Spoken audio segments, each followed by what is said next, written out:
तो इसमें पहला क्वेश्चन है व्हाट इज़ फोर्स। तो आपको पता होना चाहिए फोर्स किसी भी चीज़ को जब भी हम लोग धक्का लगाते हैं या फिर अपनी तरफ खींचते हैं तो उसे फोर्स कहते हैं। तो यहाँ पे ऑप्शन दे रखे हैं pull, push, push and pull both, यानी धक्का लगाना या अपनी तरफ खींचना, या फिर धक्का लगाना किसी चीज़ को या अपनी तरफ खींचना। तो इसमें सी ऑप्शन जो है वो करेक्ट है, यानी किसी चीज़ पर अगर हम लोग धक्का लगाते हैं या अपनी तरफ खींचते हैं तो उसे ही फोर्स कहते हैं। उसके बाद सेकंड क्वेश्चन है what is state of motion. हम किसी बॉडी को कब कहेंगे कि वो मोशन में है। पहला ऑप्शन है पोजीशन ऑफ रेस्ट, जब वो रेस्ट की पोजीशन में होगी। पोजीशन ऑफ मोशन, जब वो चल रही होगी या कोई मूवमेंट होगा उसमें। Both by the state of rest और मोशन, या फिर कभी अगर कोई बॉडी रुकी हुई है तब भी उसे कहेंगे कि वो मोशन में है, या फिर अगर कोई मूवमेंट में चल रही होगी तब कहेंगे उसको मोशन में। तो देखिए, अगर आप बाई चांस आप कार के अंदर बैठे हैं तो कार क्या है, आप जो है रेस्ट की पोजीशन में है, लेकिन आप फिर भी मोशन में हैं क्योंकि कार चल रही है। और इस तरीके से अगर आप मूवमेंट कर रहे हैं, कोई चल रहे हैं, वॉकिंग कर रहे हैं, तो भी आप मोशन में हैं। तो इसका सी आंसर जो होगा वो करेक्ट होगा कि बोथ। अगर कोई इंसान रेस्ट में है तो भी उसको कह सकते हैं कि वो मोशन में है, और अगर कोई मोशन या मूवमेंट कर रहा है तो भी वो मोशन में आएगा। तो इसका सही आंसर जो है वो है सी। उसके बाद थर्ड क्वेश्चन है the strength of force is express bye.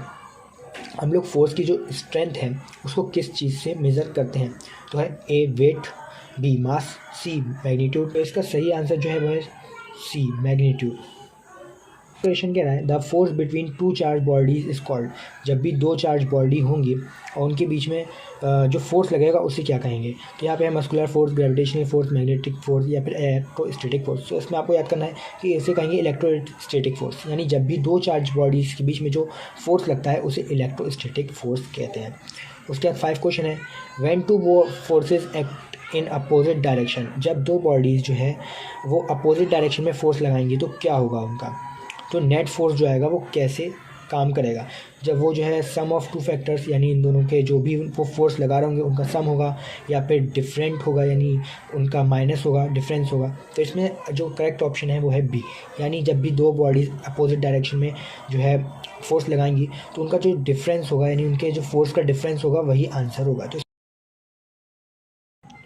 Next question है magnetic force is a contact force, non contact force, both A and B, none of this. तो आपको पता होना चाहिए जो मैग्नेटिक फोर्स लगाती है, मान लीजिए एक ये मैग्नेट है और एक ये मैग्नेट है, ये आपस में देखिए कांटेक्ट में नहीं है लेकिन ये एक दूसरे के ऊपर फोर्स लगा रही होती है और इसी को फोर्स को कहते हैं। और ये जो इसमें कांटेक्ट नहीं है तो इस वजह से इसका आंसर जो होगा वो होगा नॉन कॉन्टैक्ट फोर्स। मैग्नेट जो भी फोर्स लगाती है वो नॉन कॉन्टैक्ट फोर्स होती है। उसके बाद 7 क्वेश्चन है force x on an object में चेंज। जब भी किसी ऑब्जेक्ट पे फोर्स लगता है तो ऑब्जेक्ट का जो है वो क्या चीज़ चेंज हो जाती है। डायरेक्शन, जी हाँ डायरेक्शन चेंज होती है। आपने देखा होगा क्रिकेट के मैच में जब भी बॉल जो है डाली जाती है बैट्समैन की तरफ और उस पर फोर्स लगाता है और उसे फील्डर की तरफ भेज देता है तो उसकी डायरेक्शन भी चेंज हो जाती है। उसके बाद है बी शेप। जी अगर आपने रबड़ को लिया होगा तो रबड़ को जब आप स्ट्रेच करेंगे तो देखेंगे रबड़ पहले पतली सी होती है, मतलब छोटी सी होती है, और जब उसे खींचते हैं तो बड़ी हो जाती है, यानी उससे शेप भी उसका चेंज कर सकते हैं हम लोग फोर्स का यूज़ करके। उसके बाद स्पीड, बॉल जो है बहुत ज़्यादा, जब भी कोई फील्डर जो है बॉल, आपने क्रिकेट में देखा होगा जब भी बॉल को कैच करता है तो बहुत स्पीड से बॉल आ रही होती है, लेकिन वो फोर्स लगाता है फील्डर बॉल पे और उसकी स्पीड को कम कर देता है। तो इसमें तीनों ही ऑप्शन जो है हम लोग फोर्स की मदद से कर सकते हैं। तो इसका डी आंसर जो होगा वो करेक्ट होगा कि हम लोग शेप भी चेंज कर सकते हैं, डायरेक्शन भी चेंज कर सकते हैं, स्पीड भी चेंज कर सकते हैं फोर्स की। उसके बाद 8 क्वेश्चन है leaves of fruit fall on the ground due to. जब भी पेड़ से फ्रूट गिरता है तो किस वजह से गिरता है। तो आपको पता होना चाहिए कि जब भी ग्राउंड जो है वो एक फोर्स लगाता है जिसे कहते हैं ग्रेविटेशनल फोर्स। ये अर्थ हम लोग की जो है ग्रेविटेशनल फोर्स लगाती है, उसी की वजह से सब कुछ उसके ग्रेविटी की वजह से सारी चीज़ें जो हैं वो ज़मीन पर गिरती हैं, आसमान की तरफ नहीं जाती। तो इसका सही आंसर जो है वो है बी, ग्रेविटेशनल फोर्स। 9 क्वेश्चन है a dropper to fill ink work because of which of the following. जब भी हम लोग इंक को फिल करते हैं अपने मार्कर में या किसी भी चीज़ में तो वो ड्रॉपर जो होता है उसका वो किस प्रिंसिपल पे काम करता है, किस वजह से वो ड्रॉपर जो है वो भरना शुरू हो जाता है।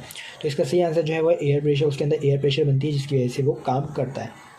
उसके बाद 10 क्वेश्चन है which of the following possess gravitation. इसमें से कौन सा ऐसा जो है यहाँ पे प्लैनेट है जो कि ग्रेविटेशन लगाता है। तो अभी तो आपको बताया था कि अर्थ जो है ग्रेविटेशन लगाता है, लेकिन यहाँ पे वीनस भी और सैटर्न भी, सारे जितने भी प्लैनेट हैं वो ग्रेविटेशनल फोर्स लगाते हैं। तो इसका आंसर जो होगा वो होगा डी, सारे यहाँ पे जितने प्लैनेट हैं वो ग्रेविटेशनल फोर्स लगाते हैं। तो इसमें क्वेश्चन है metals have tendency to. Metal जो है वो क्या करते हैं, इलेक्ट्रॉन को लॉस करते हैं, गेन करते हैं या शेयर करते हैं। तो आपको पता होना चाहिए मेटल जो है हमेशा इलेक्ट्रॉन को लॉस करते हैं और उन पे जो है पॉजिटिव का साइन होता है। तो इस वजह से इसका आंसर जो होगा वो होगा ए, लॉस ऑफ इलेक्ट्रॉन।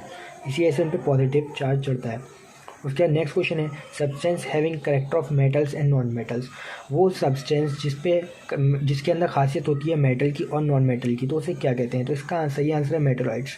जिसके अंदर दोनों चीज़ें होंगी, मेटल और नॉन मेटल की दोनों वो पाए जाएंगे, उसको मेटलॉइड्स कहते हैं। उसके बाद है metal react with oxygen to form.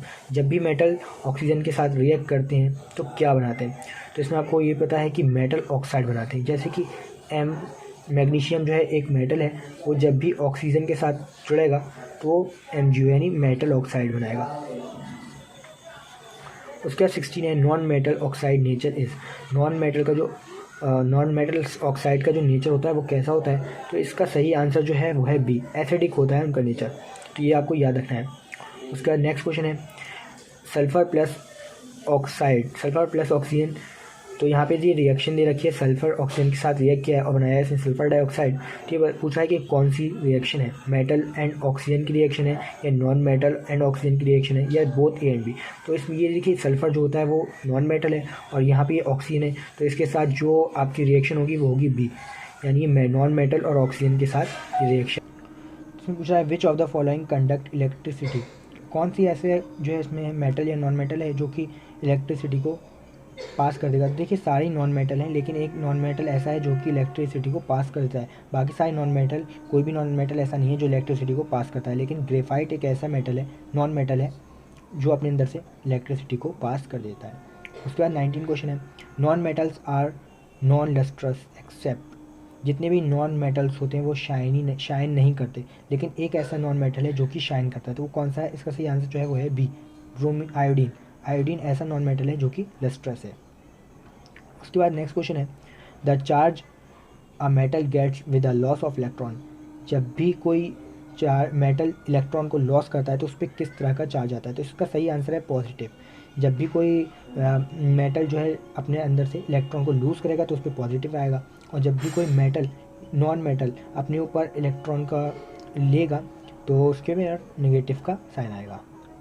उसके बाद है 21 question alloys are which mixture. Alloys जो होते हैं वो किस चीज़ के मिक्सचर होते हैं? तो आपको पता होना चाहिए होमोजीनियस मिक्सचर होते हैं। इसका 21 का ए है, होमोजीनियस मिक्सचर। उसके बाद है 22 non metals have tendency to. Non metals के पास क्या होता है? वो इलेक्ट्रॉन को गेन करते हैं, लॉस करते हैं, या कोई इफेक्ट नहीं आता, या फिर वो शेयर करते हैं इलेक्ट्रॉन को।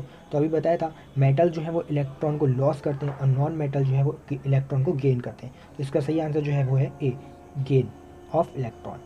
उसके बाद इसका लास्ट क्वेश्चन है which is the liquid non metal. तो ये आपको बताना है कि कौन सा नॉन मेटल है जो कि लिक्विड है। जितने भी आपको दिखेंगे वो सारे सॉलिड में मिलेंगे, लेकिन एक इसमें से ऐसा है जो कि लिक्विड होता है, तो ये आपको मिलेगा ब्रोमीन। ब्रोमीन ऐसा नॉन मेटल है जो कि लिक्विड होता है। तो ये थी आज की वीडियो, इसमें आपको सारे इंपॉर्टेंट क्वेश्चन बताए गए हैं आज के। उसके बाद अगर आपने अभी तक चैनल को सब्सक्राइब नहीं किया तो कर लीजिए, क्योंकि अभी और भी वीडियोस इंपॉर्टेंट क्वेश्चन की अपलोड होती रहेंगी।